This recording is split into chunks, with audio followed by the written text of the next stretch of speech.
हाय दोस्तों सबके good morning are थोड़े मोर मिनी ब्लॉग के आपण मान के स्वागत करछे। आशा करछे समस्ते भल थिबे। आज धरि 1655 टंकार सामान एबे जिमा गली केते टंका प्रॉफिट हेबा जे आपण मान के बताउछे। वीडियो के कंटिन्यू करी चलो। हाय दोस्तों फाइनली मु समलेश्वर पले आनी एबे केते टंका बिकुछे आपण मान को कहूछे। हाय दोस्तों फाइनली मुई समलेश्वर बिकी सानी आ इनो हैला टोटल 1185 टंका। एबे जिमा अपुर सागर आपण माने वीडियो के देखुत सेनो काना होची जे जानबे।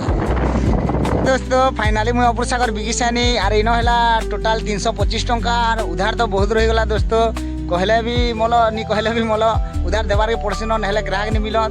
चलो एबे जिमा राखी बुड़ा देखमा सेनो केते टंका होची जी। सखाल साथी रे थाए सूरज जेमिति रहिछि रहिबी तोर साथी रे सेमिति जनमे मरणे मोर साथी तू एमिति। तो फाइनली मुई राखी बुड़ा भी बिकी सानी आ इनो हैला टोटल 215 टंका। दोस्तों एते परिमाण रे उधार रहुछि जे कि आज तो पैसा बार बार भी सामान देखि पारथबे।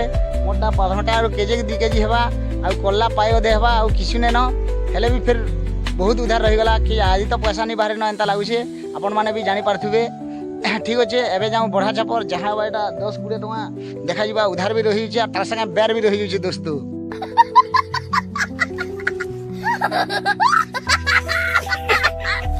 गाहड़े देखतो न निर्मन छन छन इटा सेटा देखी करी करूछे रे मन हाय आनगो दे उधारी नाई रे धन पैसा देले खाइबु पान जहा के देबु रे मन से खुआबा बंगला पान। सुनी छ सजनी तु सुंदरी दिसुछु हेले चका जन लेके नहीं हेई पारू चन्नी के गुरी तु अन्नी करूछु तोर मकरा जाले हमकु केबे फसे नहीं पारू तोर मकरा जाले। दोस्तों फाइनली बढ़ा चापर भी बिकी देनी हेले इनो भी टोटल पैसा नहीं मिलला दोस्तों। आरु जेनटा 95 टंका बिकनी सेटा भी उधार रही गला। देखि परथुबे मोर 5 घंटा टोटल आउ केजे न हबा एटा छाड़ो एटा घर के नै जिमी एटा मोर लाभ हो ठीक है छे मोर भूल सजा मुई पाई जाई छे चारियारे किंद्रु तिलु हेले बे देखी नहीं पारू छे हो गला काली तोते मुई पर बोली दूरे देउथिली आजि तोर बाट चाखी छे हेले तुई मोर नुहे सजनी नुआ जनम ने मा सुखे दिन बीतामा छुआनु बढ़े मा जुली हेइथी मा। मोर वीडियो के लाइक करबे शेयर करबे कमेंट करबे एते मेहनत करछे गुटे फ्लोटे कर देबे यार। आज लगी एतकी देखा नेक्स्ट ब्लॉग रे। जय हिंद।